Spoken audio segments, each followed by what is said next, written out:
കഴിഞ്ഞ 2 ദിവസമായി കാസർഗോഡ് ജില്ലയിൽ വിവിധ ഭാഗങ്ങളിൽ നല്ല മഴ ഉണ്ടായിരുന്നു. ഈ മഴയുടെ അനുബന്ധിച്ചാണ് ഇന്ന് ഇപ്പോൾ രാവിലെ ഏകദേശം 6 മണിയോടുകൂടി ഒരു വീട് തകർന്നിരിക്കുന്നു. കാസർഗോട്ടെ അടുക്കത്ത് വയലിൽ ഉള്ള ഒരു വീടാണ് തകർന്നിരിക്കുന്നത്. താളിപ്പടപ്പ് സ്വദേശിയായ കിഷോർ കുമാറിൻ്റെയും അതുപോലെ തന്നെ ഭാര്യ ശശികലയുടെയും വീടാണ് തകർന്നിരിക്കുന്നത്. ഏകദേശം 30 വർഷത്തോളം പഴക്കമുള്ള വീടാണ്. ഇന്നലെയും മിനിഞ്ഞാന്നും പെയ്ത മഴയിൽ കുതിർന്ന് കിടക്കുകയായിരുന്നു. ഇതിൻ്റെ ആസ്പദമായിട്ടാണ് ഇന്ന് രാവിലെയോടെ വീട് തകർന്നിരിക്കുന്നത്. ആ സമയത്ത് ഈ വീട് തകരുന്ന സമയത്ത് വീട്ടുകാർ രണ്ടുപേരും, ഈ ഒരു വയോധികരായ 2 ആളുകൾ വീടിനുള്ളിലുണ്ടായിരുന്നു. പക്ഷേ തലനാരിലേക്ക് ഇവർ രക്ഷപ്പെട്ട ഒരു സന്തോഷ വാർത്ത തന്നെയാണ് പങ്കുവയ്ക്കാനുള്ളത്. എന്തായാലും ഇപ്പോൾ അവർ നമ്മുടെ കൂടെയുണ്ട്. ചേട്ടാ, എന്തായിരുന്നു സംഭവം? രാവിലെ 6 മണിക്ക് ഞാൻ പുറത്ത് വന്നേ, ഡോർ തുറന്നാൽ തന്നെ മണ്ണ് വീണ് പിന്നെ വലിയ ഒച്ചായി. ഞാൻ ഓടിപ്പോന്ന്, ഇവള് സൗണ്ട് കേൾക്കുമ്പോൾ ബാക്കിൽ നിന്ന് ഓടിപ്പോയി. അല്ല, ഇനിയിപ്പോൾ എന്താണ്? ഇനിയിപ്പോൾ പഞ്ചായത്ത് ഇടപെട്ടിട്ട് എന്തെങ്കിലും വീട് താൽക്കാലിക ഷെഡോ കാര്യങ്ങളോ എന്തെങ്കിലും ഇപ്പോൾ ഏർപ്പാടാക്കുന്നുണ്ടോ? എവിടെ ആര് കൊടുക്കാൻ? ഞങ്ങൾക്കൊന്നുമില്ല. ഞാൻ പെൻഷനിലൊന്നും ജീവിക്കുന്നത്. 1600 പെൻഷൻ കിട്ടുന്നത്. ആ പെൻഷനിൽ ജീവിക്കുന്നുണ്ട്. വലിയൊരു സൗണ്ട് കേട്ട് തന്നെയായിരുന്നു. സൗണ്ട് കേൾക്കുന്നു, അങ്ങനെ പായിട്ട് പോയി പുറത്ത്. ഏകദേശം നല്ല വർഷത്തിന്റെ പഴക്കം ഉണ്ടെന്ന് തോന്നുന്നു വീടിന്. ഒരു 30 വർഷമാവും. ഞങ്ങൾ വാങ്ങിക്കും വന്ന് 5 വർഷമായി എന്ന് പറഞ്ഞു. ഞങ്ങൾ വന്നിട്ട് തന്നെ 5 വർഷമായി. കഴിഞ്ഞ 2 ദിവസം നല്ല മഴയുണ്ടായിരുന്നു. അതിൽ നിങ്ങൾ പൊതിർന്ന് കിടക്കായിരുന്നു തോന്നുന്നു അല്ലേ?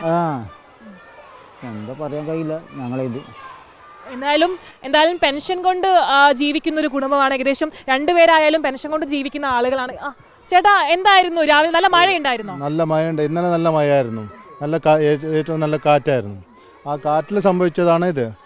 മറിഞ്ഞത് ഇന്ന് രാവിലെ ആയിരുന്നു. രാവിലെ അവർ സൗണ്ട് കേട്ട് ചുറ്റുപാടുള്ളവരെല്ലാം. പഞ്ചായത്ത് ഇടപെട്ടിട്ട് ഇപ്പോൾ താൽക്കാലിക ഷെഡോ കാര്യങ്ങളോ ഏർപ്പാടാക്കുന്നുണ്ടോ? ഇല്ല, പഞ്ചായത്ത് ഒരു ഇത് ഉറപ്പ് കൊടുത്തിട്ടില്ല.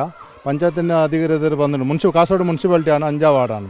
അപ്പോൾ മുനിസിപ്പാലിറ്റിയിൽ നിന്ന് ഇപ്പോൾ അവർ എഞ്ചിനീയർ വന്നിരുന്നു. അവരൊരു എസ്റ്റിമേറ്റ് ചെയ്തിട്ട് പോയി.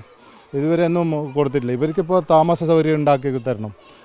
ഇപ്പോൾ താത്കാലികമായിട്ട് അടുത്തുള്ള വീട്ടിലാണ് ഇവർ താമസിക്കുന്നത്. അവർക്ക് മക്കളില്ല. അവരൊരു 1500 കിട്ടുന്ന പെൻഷനിലാണ് അവർ ജീവിക്കുന്നുണ്ട്. അതിലാണ് ഇവരുടെ ജീവിതം. പിന്നെ ആ പെണ്ണുങ്ങൾ വീട് കെട്ടിയിട്ട് കിട്ടുന്ന ഒരു 50-100 രൂപയിലാണ് ഇങ്ങനെ ജീവിക്കി പോകുന്നത്. പിന്നെ നാട്ടുകാരിപ്പോൾ സഹകരിക്കുന്നുണ്ട്. കഴിഞ്ഞത്തെ സഹകരിച്ച് അവർക്ക് താമസം ഇപ്പോൾ ഒരാഴ്ചക്കല്ല അവർ ഹെൽപ്പ് ചെയ്യാൻ ഒത്തിട്ടുണ്ട്. അതിന് ശേഷം അവർക്കൊരു താമസ സൗകര്യം വേണമല്ലോ. അതിപ്പോൾ മുനിസിപ്പാലിറ്റി ചെയ്ത് കൊടുക്കണമാണ്. ഇപ്പോൾ അവർ തന്നെ, ഇപ്പോൾ ഉദ്യോഗസ്ഥന്മാർ തന്നെ നമ്മൾ വണ്ടി ഇത് ടാക്സി ഉണ്ടാക്കി ഇവിടെ കൊണ്ടുവരേണ്ടി വരുന്നു. അതേപോലെ ഇവർ വില്ലേജ് ഓഫീസിൽ പോയപ്പോൾ നമ്മൾ പോയിട്ട് കൂട്ടിക്കൊണ്ടുവരേണ്ട അവസ്ഥയാണ് കാസർഗോഡിലുള്ളത്. അതെല്ലാം അവർ അറിഞ്ഞിട്ട് വരണമായിരുന്നു. ഇപ്പോൾ എല്ലാ മാധ്യമങ്ങൾ വന്നു, അറിഞ്ഞിട്ട് വന്നു. അതേപോലെ നാട്ടുകാരെല്ലാം ഓടിക്കൊണ്ട് വന്നു. മറ്റേ ഇവരെല്ലാം ഉദ്യോഗസ്ഥന്മാരെ അവരെ ഓഫീസിൽ പോയിട്ട് കൂട്ടിക്കൊണ്ടുവരേണ്ട സ്ഥിതിയാണ് നമ്മൾക്കുള്ളത്. ഇതിൽ ഇങ്ങനൊരു അപകടം വരുമ്പോൾ, മഴക്കാലത്ത് ഇങ്ങനെ ഒരു അപകടം വരുമ്പോൾ അവർ ഓടിച്ചെല്ലേണ്ടതാണ്. ചെന്ന് അവർക്ക് ഇങ്ങനെയുള്ള സഹകരണം ചെയ്യേണ്ടത് അവരുടെ ഉത്തരവാദിത്തമാണ്. അതങ്ങനെ ചെയ്യുന്നില്ല. അത് പെട്ടെന്ന് ഇവർക്കുള്ള ഒരു താമസ സൗകര്യം ഈ കുടുംബത്തിൽ ചെയ്തു കൊടുക്കണമെന്ന് നമ്മൾ അഭ്യർത്ഥിക്കുന്നു.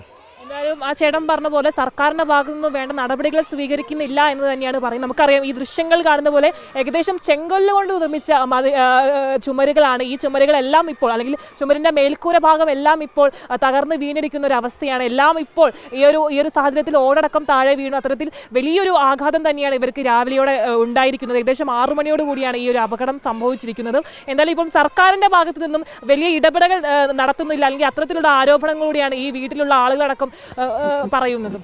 വീഡിയോ ജേർണലിസ്റ്റ് രഞ്ജിത്ത് മണിപ്പാടിക്കൊപ്പം റിപ്പോർട്ടർ അർച്ചന രവീന്ദ്രൻ, റിപ്പോർട്ടർ കാസർഗോഡ്.